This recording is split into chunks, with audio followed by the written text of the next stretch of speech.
Hey guys, so here on the Spec Moto podcast, we're going to do the national preview a little bit different than I've kind of seen it before. Instead of me kind of spewing out my opinions and getting myself in trouble this early in the season, I've recruited three guys that I think bring a lot of knowledge of the Canadian series to the table, and they're also like kind of the least biased people I could think of. They have a little bit of skin in the game, but like not enough to really sway. Like nobody works for a company that like nobody works for GDR or one of the teams or something.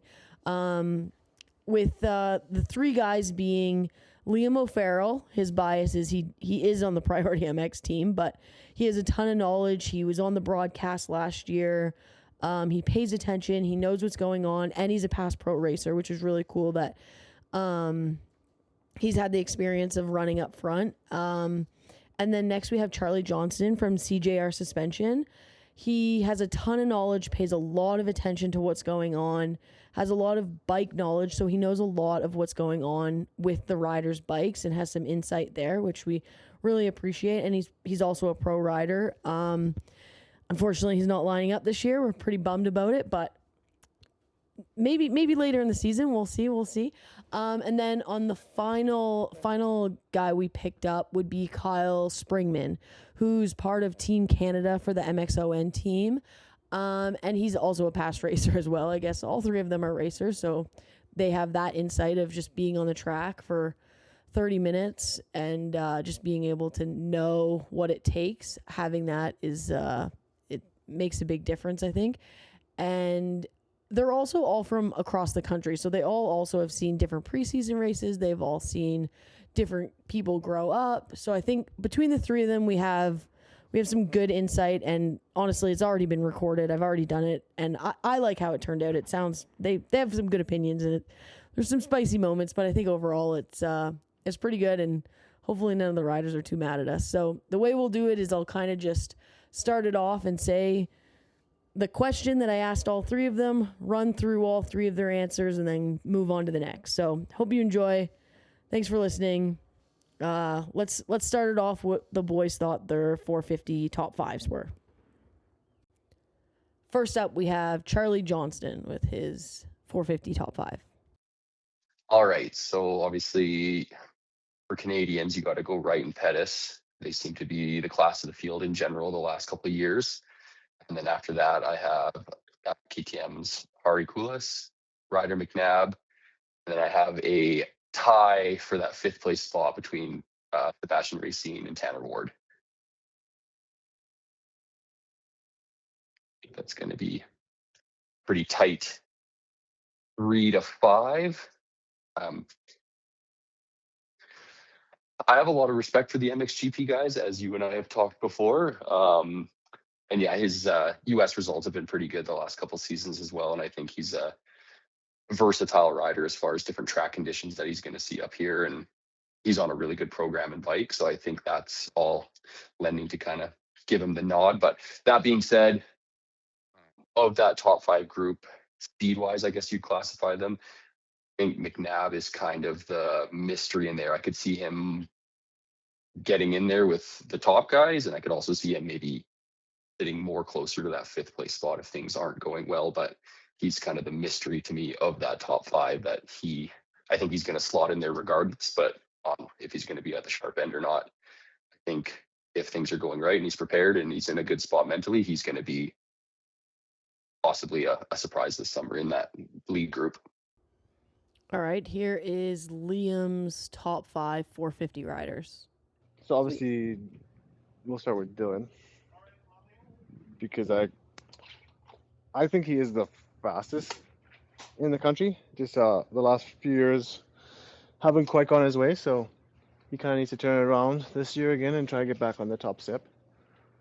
I think he will be the guy to beat. I think a whole new program now.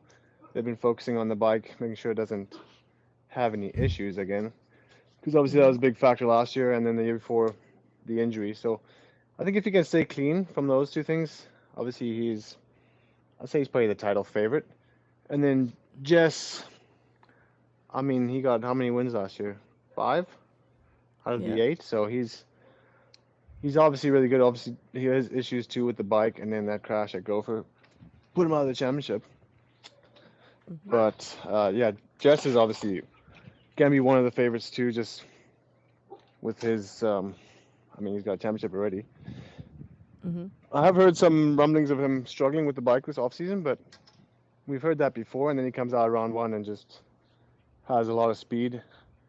And also, just he's the one guy that seems to be able to put the pressure on Dylan, which is he's forced him into a couple. Well, I wouldn't say forced him into a couple mistakes, but um, I feel like some of the mistakes that Dylan has made is because of Jess being on the Yeah. pace of him early in the season. So yeah, those are my top two, I'd say. Okay. Then I have some questions, obviously, with Harry Koulas. If you look Mhm. at his track record in the States, he's been pretty consistent. His fitness seems to be top notch. He doesn't really fade throughout the motos.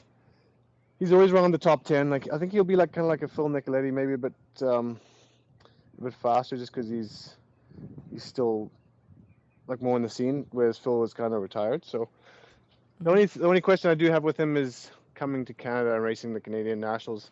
Everyone says how hard it is to race against the Canadians, especially on our tracks. So, I mean, being his first year, he's got to learn the tracks. So that's kind of like my question to see where he would be. Yeah. But then this is where it kind of gets tricky. Like those are the three guys, but then Mhm. you have four other guys that can easily be in the top five, like Amiot, Racine. He's gonna be fast. He's been really fast at the opening AML races that he's been at. Mhm. Ryder McNabb, obviously a very talented rider with a couple championships, but the last 2 years he has had issues. So if he can kind of get through those, that's kind of the question mark for him. Obviously, Mhm. Tanner Ward again. He's well, he almost won the championship, so kind of expect that again from him. I don't know if that puts pressure on him to try and replicate that this year, but he's been putting a lot of effort in this off season, as we've seen, like going to the British races, Winter Am. So he's been on the bike a lot, and I think that will benefit him a lot coming into the season. Should be Mhm. ready to go. Yep. But that's six guys, so that's the problem I have to try and Amiot too. I mean, he was fourth in the championship last year too. So yeah, this is a pretty stacked 450 class, and I'm really excited to see how it shapes up at the first round. Yep. But it's really hard to pick a top five. It is. I think a lot of questions will be answered at round one. So we'll be able to like get it more solid there. But that you're right, that like fourth spot, like fourth to seventh almost it could be any of them. Yeah, and I see those guys getting into the podiums too. Like, Mm-hmm. I mean, I don't count Jess and Dylan. Sure, they should be the fastest every weekend, but they also have the issues, and when you tip over, Tanner Ward, like he can really throw down. I think if he can figure out how to throw down every weekend, he'll be able to get some more wins again.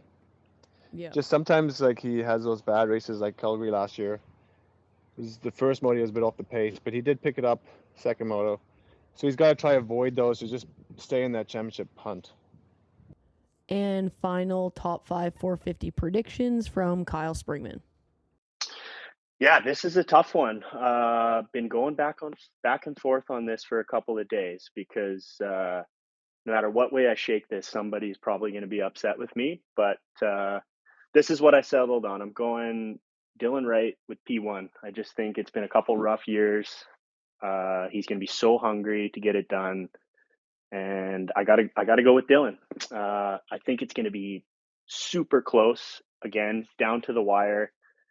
I'm putting my boy Jess in P2 right there. But I think a lot of people are going to be surprised with Harry Koulas. If people are unfamiliar, this guy is legit. 12th in 450 MX points last year. I believe he had 7 top 15 overalls. 10th overall, I think that was Southwick with a 12-11. So I think Harry's going to get in there and shake things up with these top two guys. So let's not count out Harry. Yeah, Yeah, definitely. And I think a good example of Hari versus Jess, if you guys remember back to that B final this year at Ironman, Jess took the win, and Hari was P2 there. I think he was about 4 seconds back. So that could be a little preview for the summer up here in Canada. But I think Hari's gonna be closer to the top two than a lot of people think, and probably get the best of those guys on his best day. Um, P4, got to go with Tanner. I think obviously had a great year last year. Took a big step, winning a couple overalls, which I don't think anyone saw coming. So he's going to be hungry to try and get back to that top step of the box. I think it's gonna be really tough this year, but once you get a taste of it, it's hard to let that go. And then in fifth spot, I'm putting Sebastian Racine stepping up to the 450. I think I haven't really seen it, but from everything I hear, he's really great on the 450. Had a really strong race at the ammo race last weekend. So yeah, I'm going Seb in P5, and I really went back and forth between him and Ryder McNabb in that fifth position. So I settled on Sebastian. Yeah, that like 3 to 5 is a tough one. It could be like we could have Quinn in there, we could have Logan Lightsell maybe. I don't know. We'll see on the beta. We got Blake Davies also. That's gonna be a tough one to call in there. Every Yeah, race we I got think a will be number of different. guys for sure. The classes are both deep this year. So yeah, Quinn, we got Elmore, we got Davies, Noah Porter. Does Filthy Filth show up with the number one at a round and get in there, battle for the top Yeah. three? We'll have to wait and see. Yeah. Okay, so full confidence in the GDR bike Uh, for the win. yeah, I mean, what? Yeah, I mean, I can't see them having those problems they had last year again. I'd like to think they've got all that resolved. They were rock solid for so many years, and just seemed like luck did not go their way last year. But yeah, I think they rebound. I think Dylan's a champion. He obviously knows what it takes to get it done. I think he bounces back this year. Yeah, I agree. I think just seeing the bike at the media day, it's substantially different, and no worries out of Pettis for the MX101 No, San race no, day. I don't think so. And I think that MX101 team, I think they're solid as well. So look, I mean, with racing, things happen, right? Guys have mechanicals. That's all part of it. It's impossible to predict, and yeah, I mean, I'm sure one of these top guys is unfortunately probably going to push the bike off a moto this summer. We see it every year, so it's part of racing, and yeah, hopefully it just doesn't have an outcome on the championship. All right, let's run the order backwards on this one. We'll start with Kyle Springman with his 250 top 5 picks. Yeah, top 5 and 250s. I think this is going to be really exciting this year. I put everything on Kilroy. I'd be shocked if Kilroy didn't take this title. He's had multiple years up here now. He knows the tracks. He was rock solid last year. And I just think he's got a lot more experience than the guys I'm about to list a little bit further behind him. So yeah, undoubtedly I'm going with Kilroy on the MX101 Yamaha. Second position, this was a tough one for me. I flip-flopped a couple of times. And I'm going to go with GDR Honda's Dylan Rempel. Took those two overall wins last year. He was pretty solid. I think the kid's a grinder. I don't know him super well, but I just think he tries super hard, and he's on that great GDR team. Not sure if the bike is going to be, quite as fast as the blue ones, but I think he'll make up for it with his fitness. And yeah, I'm going Rempel in P2. Third place, I'm going Malinowski, Kilroy's teammate. I think he was pretty impressive in the SMX Next races this winter. Obviously, he had that big injury at A2, I think it was, but it seems like he's recovered well from that. And, we did see a little bit of him, I think it was last year, towards the end of the season, and he ended up with that third overall, I believe, at Walton. So I'm excited to see what Malinowski can do. P4, I'm going with Vincent Way. I think Vincent's going to be lightning fast. Saw him riding Supercross quite a bit when I was down south this winter, and man, he's impressive on the bike. Such a nice riding style, tons of speed, but I think, like everyone's mentioned, he does tend to hit the dirt quite a bit. So I'm just not sure. Is he going to be able to put it together all summer? I don't know. I think he's going to have great motos, and he might have some motos where we're wondering where the heck is Way. And P5, man, I'd really like to have some more Canadians in here, but I'm going to have to go with Cade Johnson. I like his riding style, tall kid on the bike, seems pretty mature. Obviously, kind of sounds like he's a little bit of a privateer program. Not really sure exactly how that's going to work with him flying in and out, but I've got him slotted in that P5 spot. Dang, yeah, it's like a pretty much American Rempel stuck in all the Americans. It's going to be a tough one for us there. Yeah, Dylan's got to hold it down for the Canadians. So. Yeah, for sure. And there's like a lot of like dark horses coming in there with Noah Viney, like riding just the East. We got Josh Boaz, we got Pranger, we got Kerr. Also, yeah, I definitely. Dillon on the KTM. I wanted to. Yeah, I'm just so unsure about Creighton. I don't really know much about him. I haven't seen him ride a ton, so. Yeah, it's tough to leave these guys out of this list. Kerr, I really wanted to throw in that top 5. Obviously, he had a bit of a tough season last year. I was surprised to see him leave the priority team. So I hope that all works out for him. And yeah, hopefully I'm wrong and he's in that top 5 at the end of the year. Yeah, for sure. That would be ideal. I think that the Guaranteed Comfort team has some really good riders, and I think they could shock a lot of people. They just got to keep it all together. That seems like a pretty consistent top 5 for the 250. It should just shuffle around that group, I would say. Yeah, I think, just with how young a lot of these guys are, I think we're definitely just going to see some major shakeups here and there. Maybe you get a guy that's, P1 in the first moto and then, could be back in 8th in the second moto. So I think there's going to be a lot of ups and downs in this class this summer. It's just going to be a lot of fun to watch. Yeah, and in that one, there's kind of a race within a race with Way and Johnston. They're both on the U.S. Pro Circuit, like, lineup. Sort of, like Vincent's a little higher than Cade, but if Cade was to beat Vincent in Canada, I think that would affect their U.S. deals moving forward. Yeah, that's a good point. I never really thought of it that way, but yeah, I would think that, Vin a little higher than him on the depth chart or, their prospects chart. But yeah, that's a good point. If Johnson puts it to him this summer, he could probably leapfrog him and could be an advantage for him to try and get a U.S. ride next year. Yeah, it just puts a little more fire under him that maybe that extra will make him go that extra mile.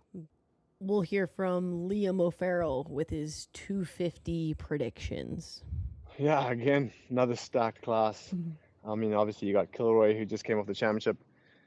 He should be the favorite, but preseason races, he's been getting his hands have been full with like Vincent Way and Ryan Malinowski at Saint Denis.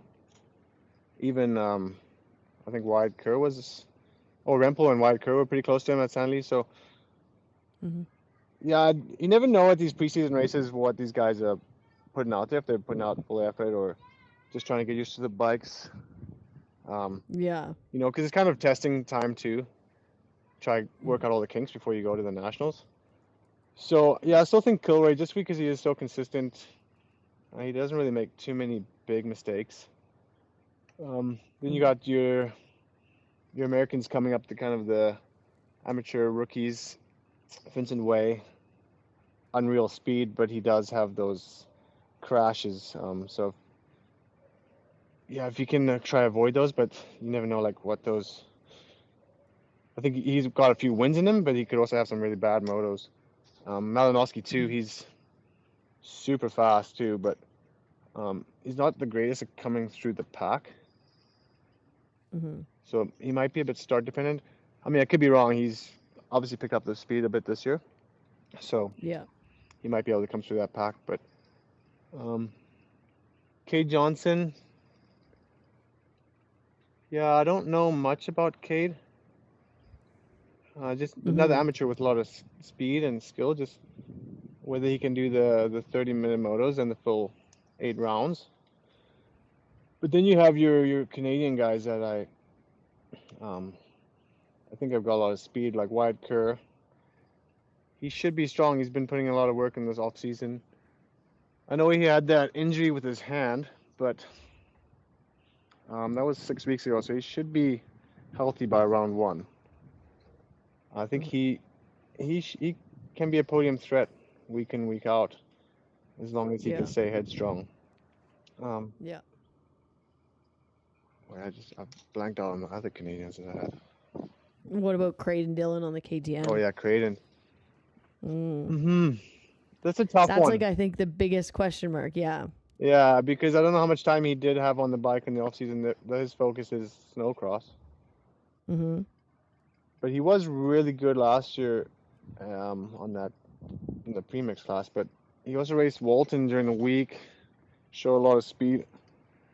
So he is a bit bigger, so I don't know how he's gonna fare on the 250.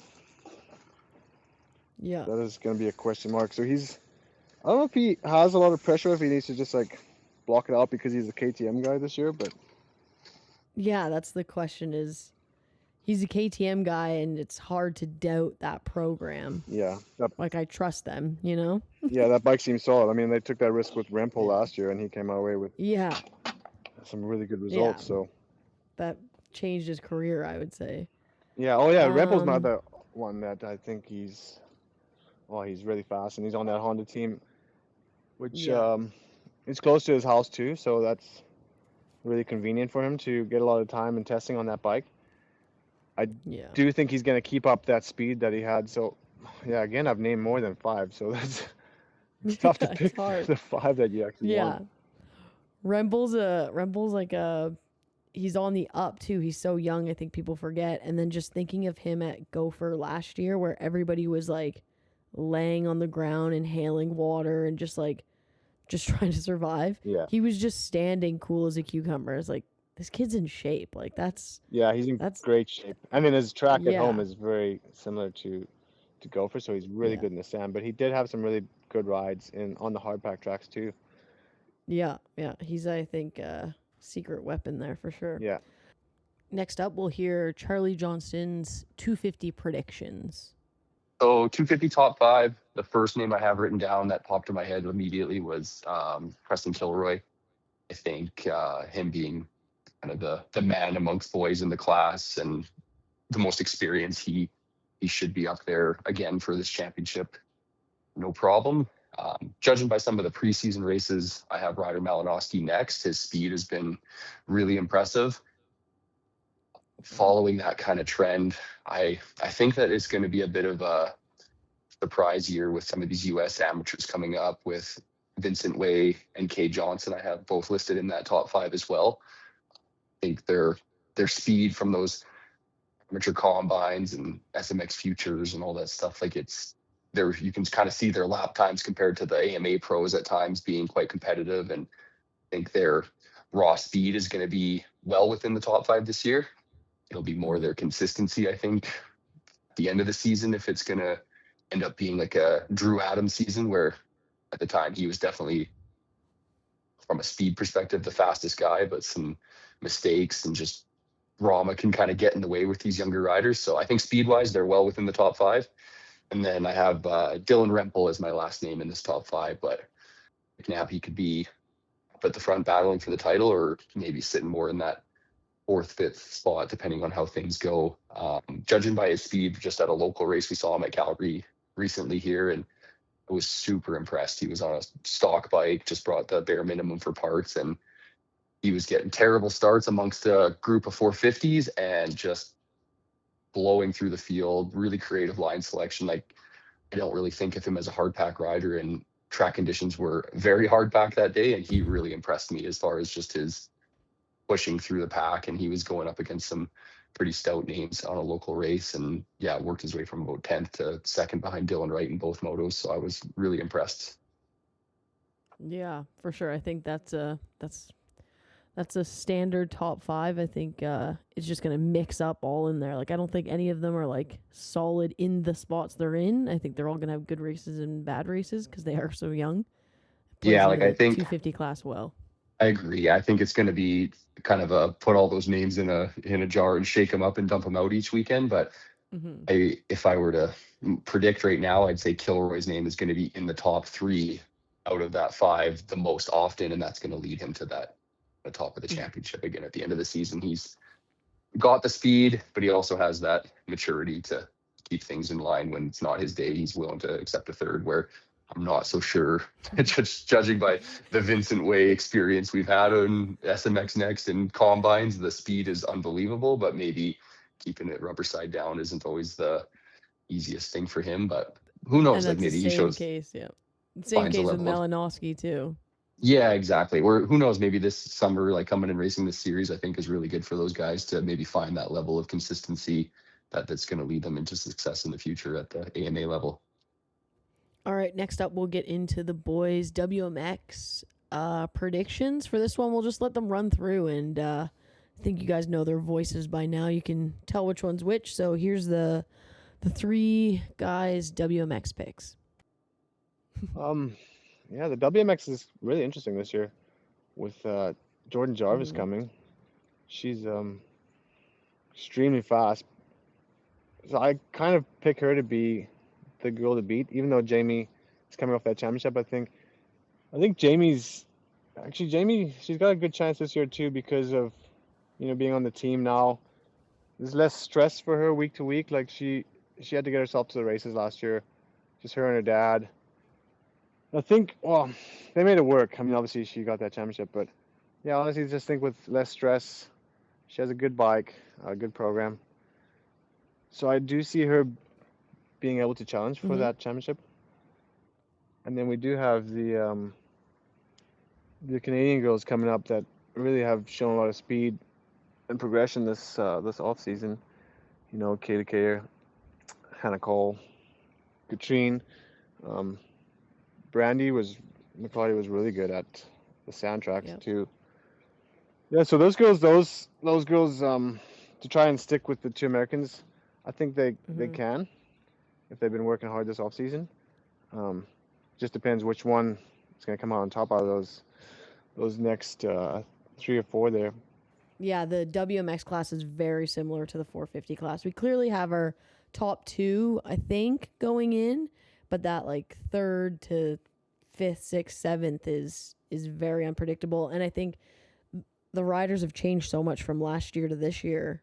Like watching all their preseason stuff, again, you can't put too much emphasis on it, but the preseason stuff is telling a very different story than what was happening last year. So it's going to be interesting what they deliver. Yeah, I'm really excited about it. I think that class, now that they actually have more, more of a prime time on the track, the track's going to be a bit rougher too. So some of those girls that are stronger later in the races, you'll see it more now with the rougher tracks. But yeah, it's pretty cool with the progression of these races for them and how many girls are coming up, and kind of excited to be in this championship. Yeah, it should be good. It should deliver a good show. I think a lot of people are going to be surprised. Like some of the people that are like questioning it a bit, I think they're going to deliver. It should be good. I think so too, yeah. Yeah, WMX, pretty stoked for that this summer. Definitely going to be paying a little closer attention this year, I think, with some added talent. And, the series is just seems like it's in a good spot. Obviously, thanks to you and Peter at Priority and a bunch of other people that have really made a big push here. So, I used to pay a lot of attention to the WMX when my sister was pretty competitive. Seems like a long time ago now, but yeah, what would it take for her to line up again? Oh, I think that ship sailed. Yeah, ship sailed. Everybody says that though. We still see a lot of guys coming out.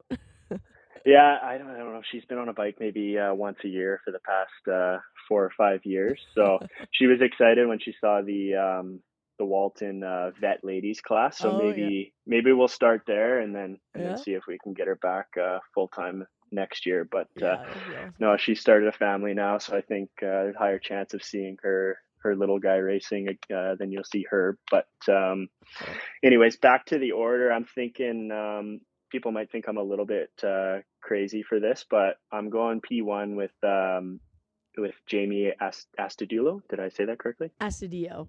Yeah. Astudillo.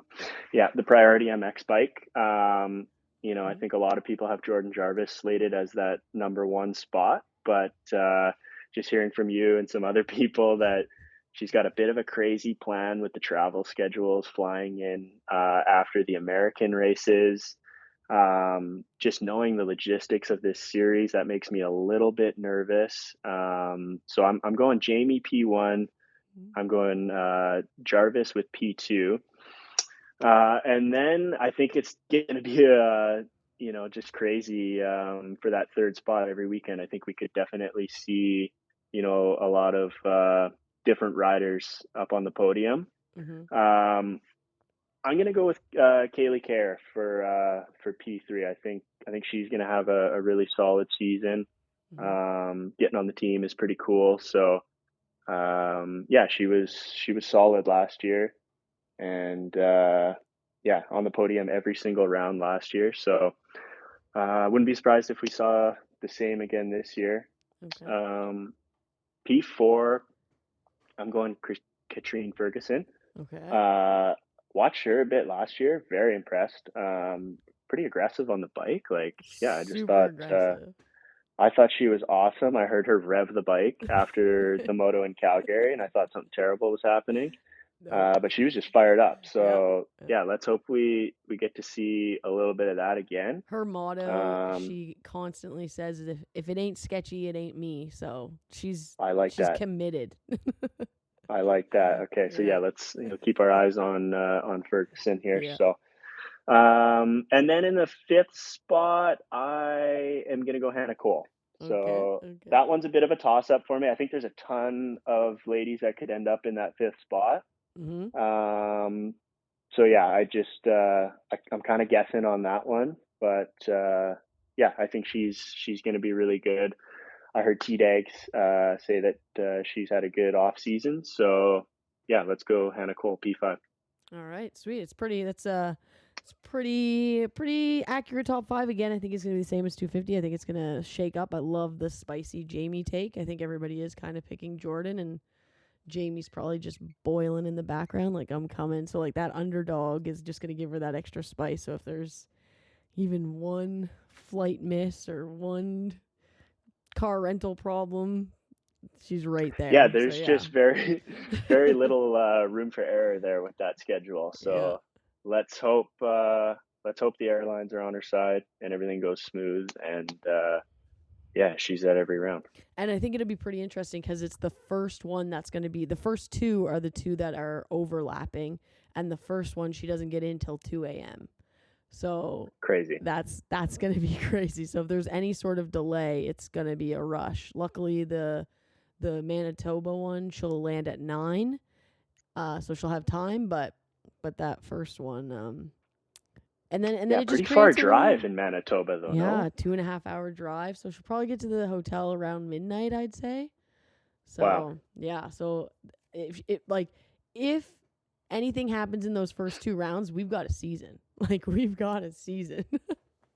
Yeah, no kidding. I'm stoked. I think it's going to be pretty sweet. But props to her for taking that on. That's pretty gnarly. So good on her. Oh, WMX. I'll start this off with a bit of an asterisk that I haven't seen some of the East Coast girls ride as much as the West Coast. So my names are definitely favored towards the riders that I've seen in person before. So I have, I think everyone that we're talking to, it's the same names coming up pretty quickly as the top with Jordan Jarvis. Just her resume speaks for itself. That's not true. Seems like she's on it. What do you mean? Kyle picked Jamie for the win. Oh, really? Yeah. Interesting. He's playing into account the flights and the racing Friday, Saturday at the first 2 rounds.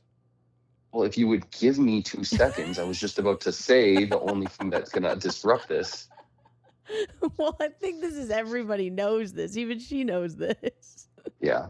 I don't know about the like racing 2 days in a row, because even their motos down there aren't too long. So I Yeah. don't think from that perspective it's going to be like, oh, I'm feeling it from yesterday thing, but more like mental, and it's a different kind of fatigue, the travel fatigue from one day to the next, and then just showing up to a mystery track and Mhm. in the middle of nowhere in some instances where you got to drive a bit from the airport. That's going to be the tricky situation, and just hoping that there's no delays or anything like that with the airline situation. But I think from a speed perspective that he probably will be, I don't want to say comfortable. I have a lot of respect for the other girls that are out there racing, and they've all stepped up quite a bit the last few seasons, that I think they're going to be closer than people expect. But I do feel that Mhm. Jordan's experience and resume are going to Mhm. pull her to the top of that list. Yeah, for sure. It seems like a given. Yeah. And then after that, I have just a nod to last year's champ with Jamie Ostadillo. I think Mhm. that her program is really good being on the priority team this year. Their bikes and organization of the team with Justin is really good. So I feel like she's on the most organized program from the outside looking in. Mhm. And that'll be good for her, coming from a bit more of like a privateer side support effort over the years past. So that should be good for her.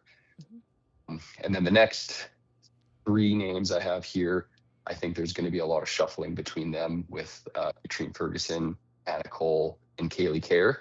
Mhm. I think they're going to be kind of fighting for that last spot on the podium week in and week out. And obviously, with some strong tracks for each one of them, they could surprise and get into that second place position at times.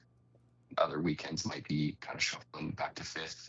That's going to be that kind of scramble between those 3 names. But I think all 3 of them will have their strong days and their days where maybe bad starts or tip over and you kind of fight back. I do think that they'll all kind of fight back into that 5th, 6th, 7th position, even from like a tip over in a first turn kind of situation. But I think, yeah, the top 2 are pretty clearly set in my opinion, but the rest of the field, even down into 5th to 7th, is going to be where the names start shuffling around a bit more round to round.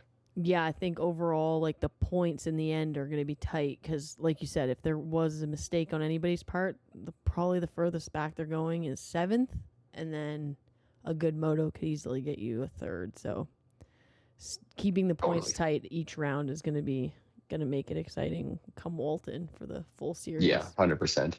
Yeah, I think it's going to be pretty good this year, the WMX series. Like, I have a lot of respect for like the competitive nature and the tenacity, and it seems like the girls that are getting the support this year are really taking things seriously and pushing themselves to be their best version that they've ever been and embracing the opportunity. So I think we're in for some really exciting racing. I know the WMX stuff down south had some of the, as a spectator, some of the by far the most entertaining motos and big crashes, and they don't take a second to straighten their goggles and pull their, you know what I mean? Like they're running back to their bike and they're racing like that's the most important thing in the world to them. And I think that same mentality is going to be carried up here for our WMX series this year. So now we'll go into a couple questions, and they could have answered these questions within any class. It's just a general kind of rider thing. The first question is, who has the biggest question mark attached to their name? Overall, which one are you the most unsure of what results they're going to deliver? I'd say Harry Koulas. Just with the success he has had in the States, coming up to a new series, I guess, against our top guys, to see where he fits in and if he has the pace to run with those guys. So that's probably my biggest question mark right now. I'm really excited for him to come up. Just adds that extra mix into the whole series. Yeah, this one really jumps out at the page for me, and it's Vincent Way. I wouldn't be shocked if he came out and won the first round. And if I'm looking at the results sheet at the end of the day, he's in 12th. I wouldn't be shocked at that either. So, hands down, my biggest question of the summer, Vincent Way. Can he stay off the ground?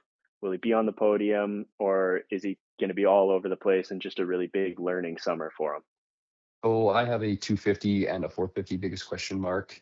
For me in the 450 class, it's not a question of whether or not he's going to be good. It's a whether or not he's going to be a championship contender or just a podium contender, and that's KTM's Hari Koulas.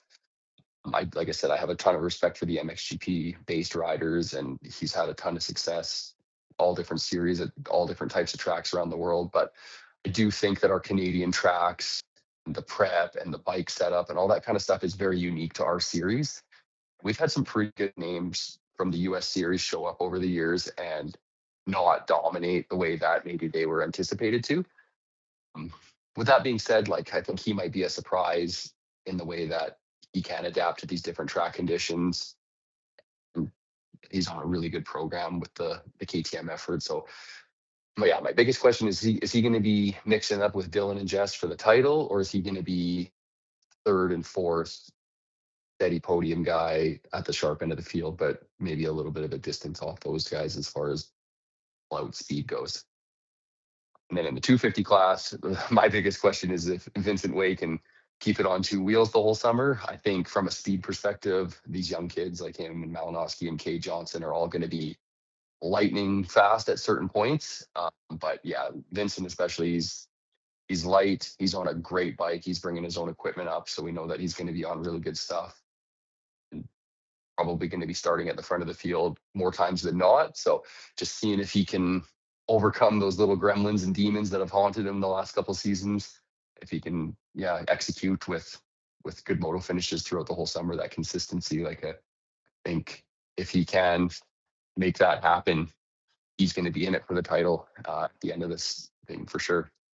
All right, next up, we asked the guys which rider they thought was going to deliver the biggest shocker. Who were we going to be wowed by in the series this summer?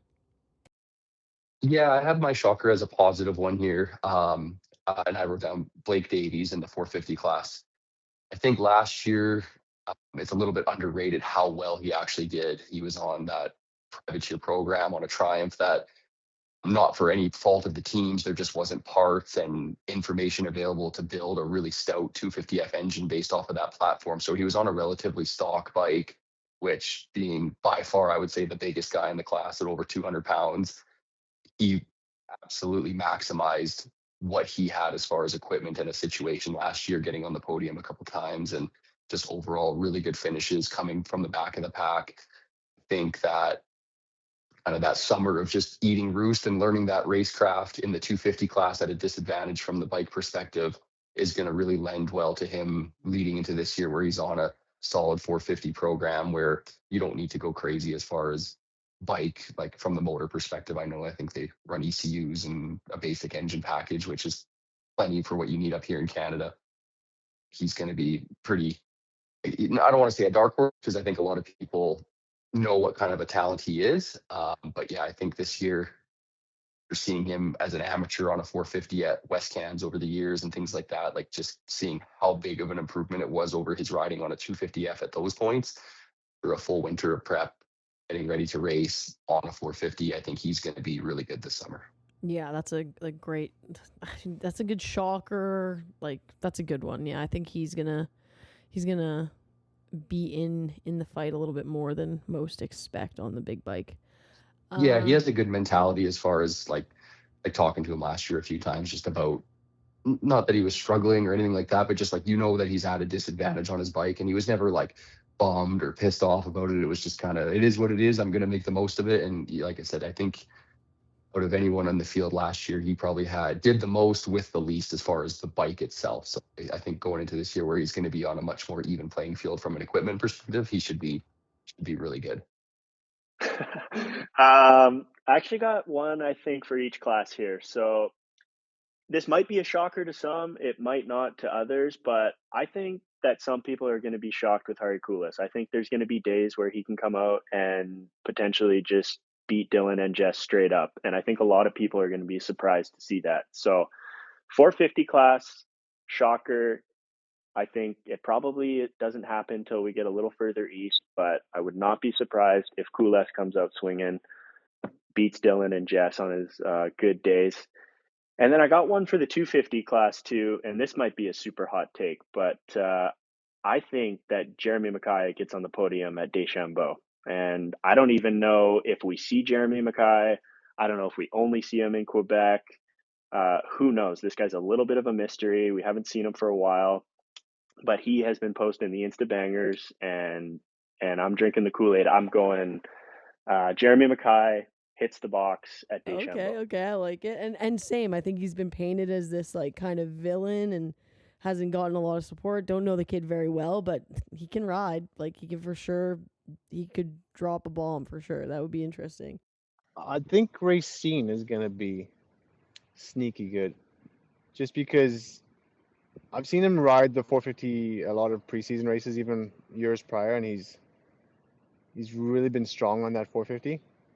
And now that he's actually racing it full time, that's his focus. I think, yeah, he could be a sleeper out there. Next question we asked them was, who do you feel the most confidence in where you put them? Like, who do you think, yep, this person's going to finish here and I'm sure of it? 100% it's Preston Kilroy. I think if anybody answers anything different, they're crazy. I think it's got to be Kilroy. My pick would probably be Dylan. Just judging from his off season, he looks pretty solid right now. I have Preston Kilroy that I'm the most confident in. I think it's just he's a man amongst the boys in the 250 class. He's on the same program. The Yamaha side of things, the 450 changed a little bit this year, but the 250F is the same platform. So the team has a ton of experience building solid bikes.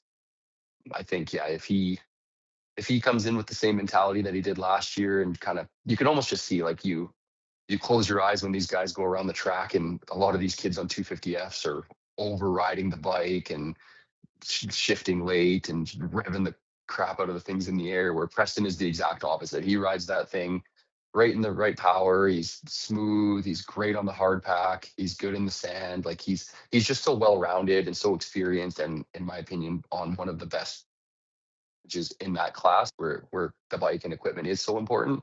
I think that yeah, as long as nothing crazy happens, I'm the most confident in him executing again this summer. Yeah, for sure. I think he definitely rides. He's sort of like, this might be a reach, but he sort of rides the 250 the way you see a 450 be ridden. Like he's just so smooth and like steady with the throttle, where some of these 250 guys are just like banging it off these ruts and stuff, and you're like, holy moly. But he found a way to ride it a little smoother, which is nice to see. Yeah, and I always encourage like kids wanting to learn how to ride well to watch a guy like that on a 250F, where at Riverglade last summer, you could just watch him, like he gets on the gas earlier than anybody else, but it's not as hard of a throttle opening to start with. Like he's on the gas the whole way through the corner, even if it's at 30% throttle versus waiting and then just trying to mash the clutch and the gears and the throttle all at once. He's very momentum based and smart and smooth on the bike. And even in this class, as far as DNFs go, riding that way increases your chances of having equipment last and not having that dreadful DNF that in a short 9-round series can really cause a lot of trouble. Like I feel like he's set up well on a good team, good bike, and the way he rides the bike, he's not exposing himself to that level of risk that some other guys that override their bikes and don't have the same maintenance interval programs and stuff like that as a team, that he's going to be set up for success from that perspective. There's been a lot of off-season talk this year about should you get gate drops? Should you go down south early? Should you go down south later? Should you not go down south at all? Should you ride snow bikes all winter? Should you race a snowmobile series? What should you do in the off-season? So we asked the guys, whose off-season did they like the most from what we know?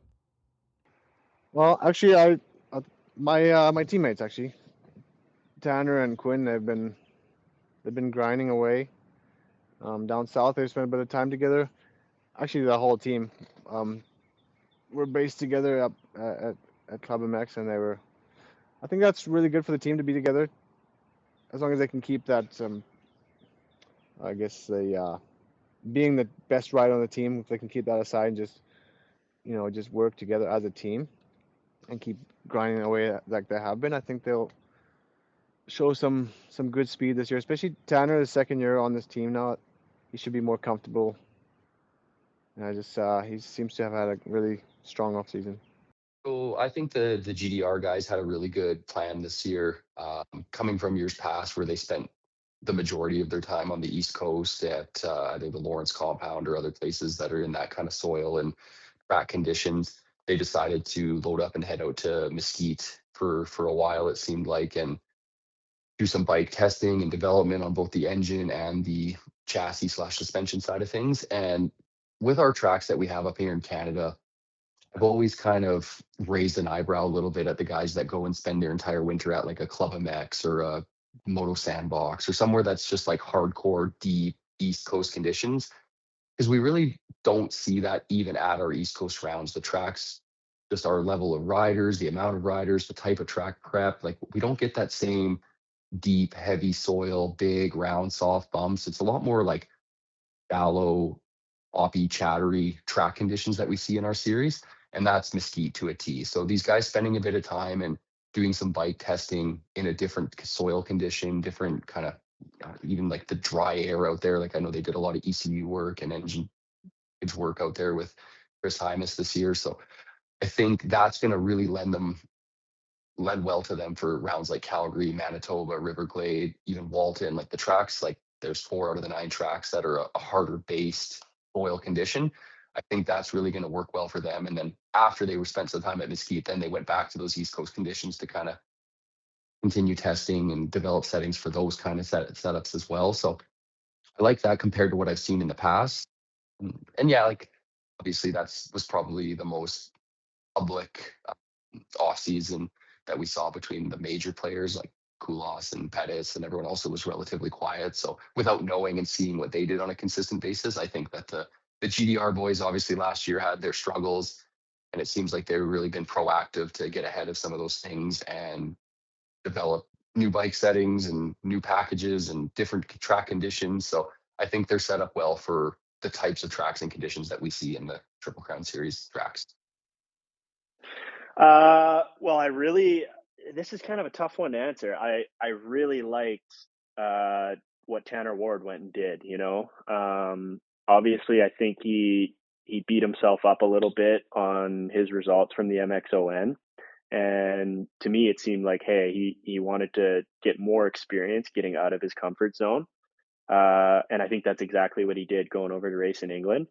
Obviously, I am assuming he was hoping for a little bit better results, but people don't realize how tough it can be to go to a different country with different guys, different tracks, different bike. It's a lot. So I respect that he went over and did that. And yeah, I like Tanner's off season. 2 other guys that I kind of think of that I actually think could be pretty close this summer that probably aren't going to get talked about a whole lot would be Blake Davies. Obviously we haven't really seen him do much outdoor racing, but racing Supercross all winter as such a young guy, 17 years old, driving himself to the races from California to Texas, back to Arizona. This guy's like a seasoned vet. So got to spend a little bit of time around Blake. He works super hard. He's so mature beyond his years. And I really like Blake's off season. And one more guy I'll throw in there. I don't really know this guy. He's super quiet. Talked to him a few times. Doesn't say much, but Noah Porter. I believe this was the first year that he was able to get down south and do some proper training. Another young guy, I think right around that same age group as Blake, 17, maybe 18. I could have that a little bit wrong. There we go. So yeah, Noah Porter. Yeah, I like what I've seen out of him. He's been crushing it at these Future West races out west here and looking really good on the Dusty Rocks Yamaha. So yeah, those are my 3 guys. I liked all 3 of those guys off seasons. So coming into 2026, we had a lot of bike changes. We had Quinn going from a KTM on Guaranteed Comfort to Priority MX. We had Blake Davies leaving the Triumph team and going to AVL Husqvarna. We had Sebastian Racine leaving MX101 and going to Kawasaki. We had Dylan Rempel going from KTM to Gopher Dunes, let alone the WMX riders, which we had Hannah Cole going from a privateer KTM program to GDR. We could go on forever. Kaylee Kerr was on the Triumph. She went to MX101 Yamaha. We had Jamie Asadillo was on a privateer kind of KTM ride, semi-backed by Priority, but now this year she switched to Gas and is fully backed by Priority. Yeah, so there was a ton of bike changes. That was just kind of off the top of my head. So I'm probably missing a few, but also like they just there's just so many that is so relevant. So we asked the guys, what team change, bike change do they think is going to be the most successful? Yeah, that was a tough question for sure. I think I settled on Sebastian Racine, and nothing to do, nothing against his former team. Obviously, MX 101. I've been praising them here today, but I just think maybe some change is going to be good for Sebastian. Seems like he rides the 450 really well. He's going to be kind of the guy over on that team with Steve Sims there. So I think we're going to see a great summer out of Sebastian, and he can have some really solid rides on that 450. I'd also throw Quinn in there. Obviously, he had some support from the Guaranteed Comfort guys last year, but he was, kind of seemed like it was thrown together a little bit late. Some support from KTM, but obviously that Priority MX team is one of the best in the paddock this year. So I think just having a little more stability, a solid program through the winter. I think that's going to translate to some success for Quinn as well. That'll be Racine for me. Like I said, him being on that 450, I think he's better on the 450. Because one of his downfalls in the 250 were his starts.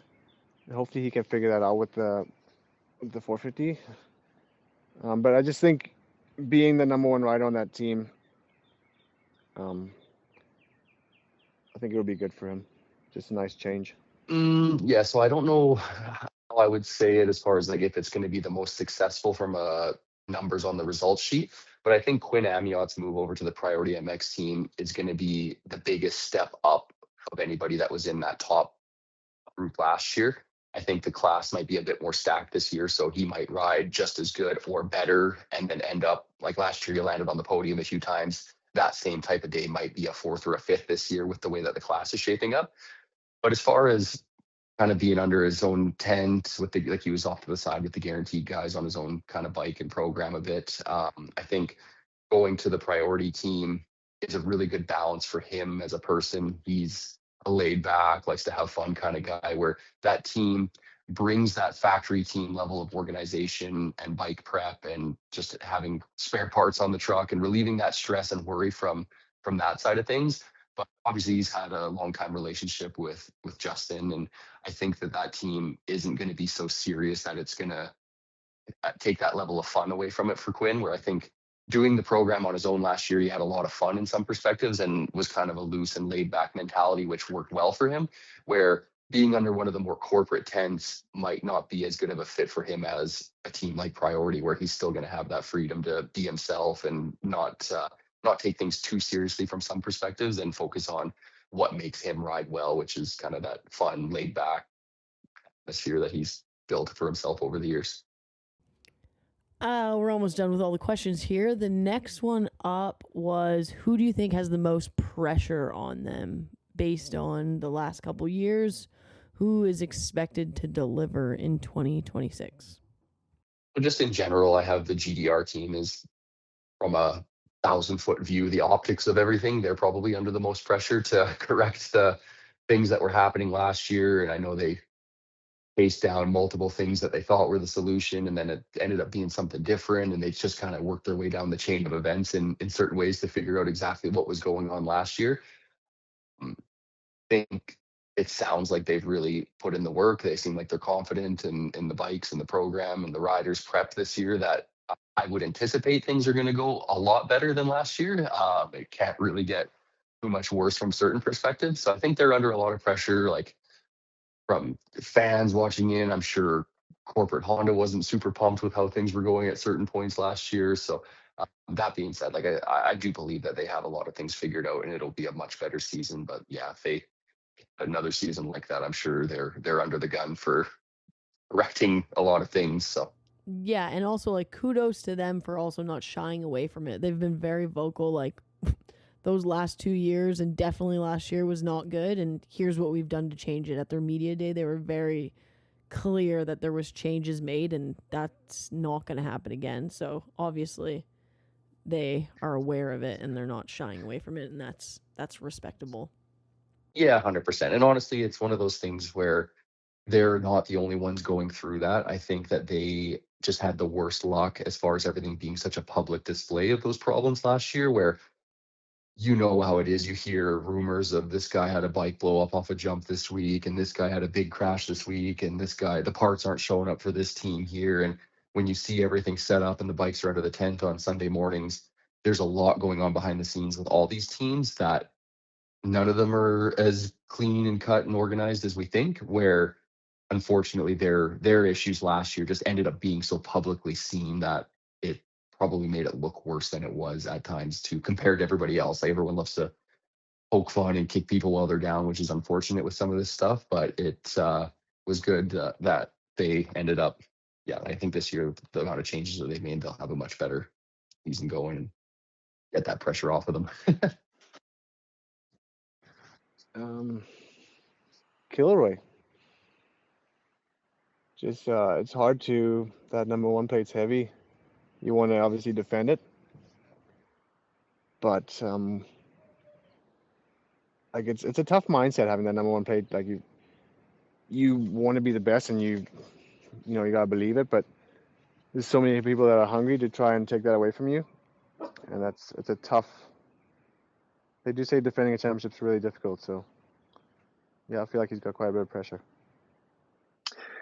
Oh, this one, it's got to be, I think, GDR Honda and Dylan Wright. Obviously, last year was an absolute disaster. Very unusual for that team who's been so solid for so many years. So I think they definitely have some pressure, and they all just want to have a really good bounce back year. And yeah, I'm going with GDR. Maybe Ryan Lockhart. That's who's got the most pressure on him for 2026. Let's go with Noof. Yeah. Yeah. That's very accurate. Oh yeah. That is true. I think he's feeling Yeah. it too. Yeah. I think he's aging by the day. He's feeling the stress. So yeah, let's go with Noof at GDR.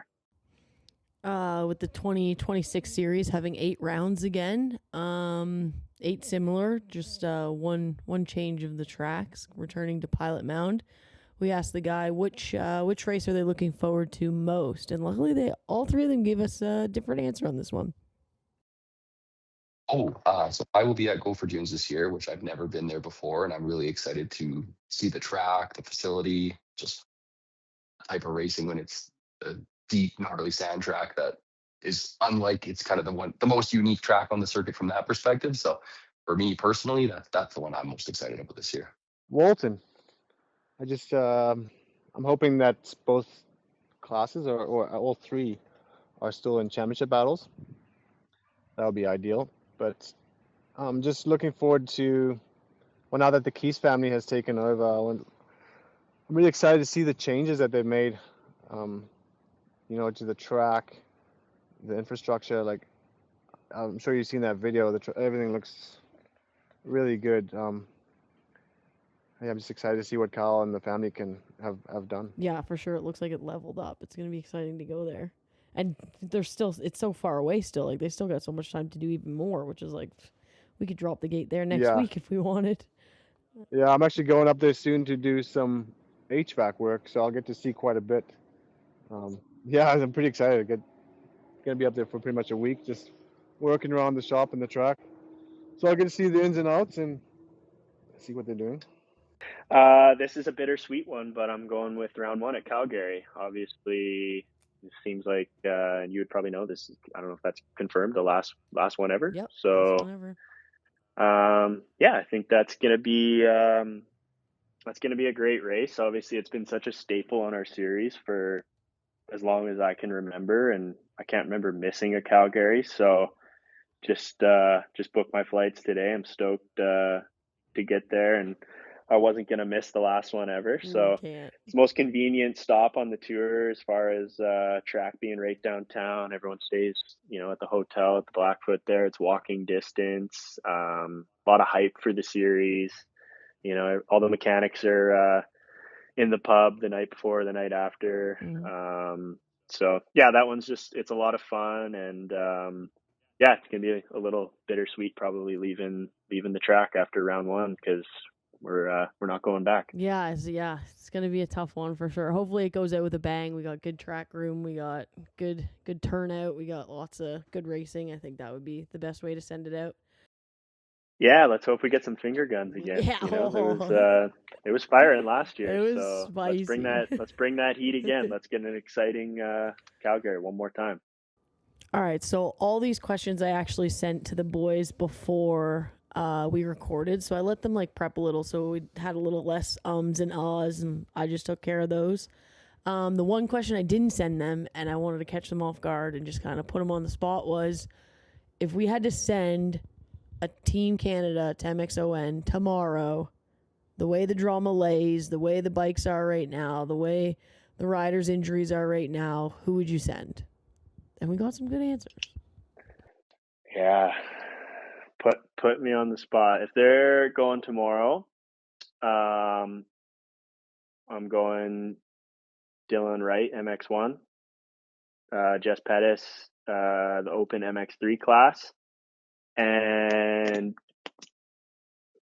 this one would be kind of tough because he's not going to be on the bike, but I think I would probably send Sebastian again in that 250F spot. I was super impressed with what he did last year. He was fast. He was not bothered by the spotlight at all. You know, some guys are pretty nervous in that environment. He just stayed cool, and it was just a local race for him as far as his nerves went. So, yeah, let's find this guy a 250F, and that's my team. I'll say that's pretty good. That would be that could happen. We have a whole season, and that could still end up just exactly how it is. It could happen. It could end up being completely different. So yeah, we'll just have to see. We'll have to see how it shakes out. I know Ben and Courtney, our group chat's getting a little bit more active here as we get a couple of weeks out from the series. So Courtney's been working hard already, getting everything planned, and Ben as well. And yeah, it's going to be a lot of fun. We got Jeff Ryan's coming on board again this year, and he's been awesome at that event. So yeah, it's going to be a good crew regardless. And yeah, let's hope we can have a little more success than we had last year. I would be sending Jess, Dylan, and Rempel. I don't know. I don't think the drama and everything should really matter as much as it does sometimes. But yeah, obviously, Wright and Pettis on the 450, and then the 250 spot is where I think there's some room for interpretation. I wish Racine was on a team that I was more confident in their 250F, but I would probably say Hammer Ward on a priority 250. All right, that's a wrap on our 2026 Canadian National preview show. I think I kept myself out of trouble. Nobody can be mad at me. I didn't say anything. Contact Liam O'Farrell, Charlie Johnston, and Kyle Springman for all your anger exit needs. Thanks so much for listening. We'll see you June 7th at Calgary. It's the last one. Everybody show up. Try to enjoy it. Try to take it all in. It's not very many places in the world where you get to look at a city skyline and watch a national caliber race. So see you guys June 7th. We'll come back after that, probably the Tuesday or Wednesday after that, with a podcast with some of the riders that stood out during that race. So thanks again. Thanks for listening.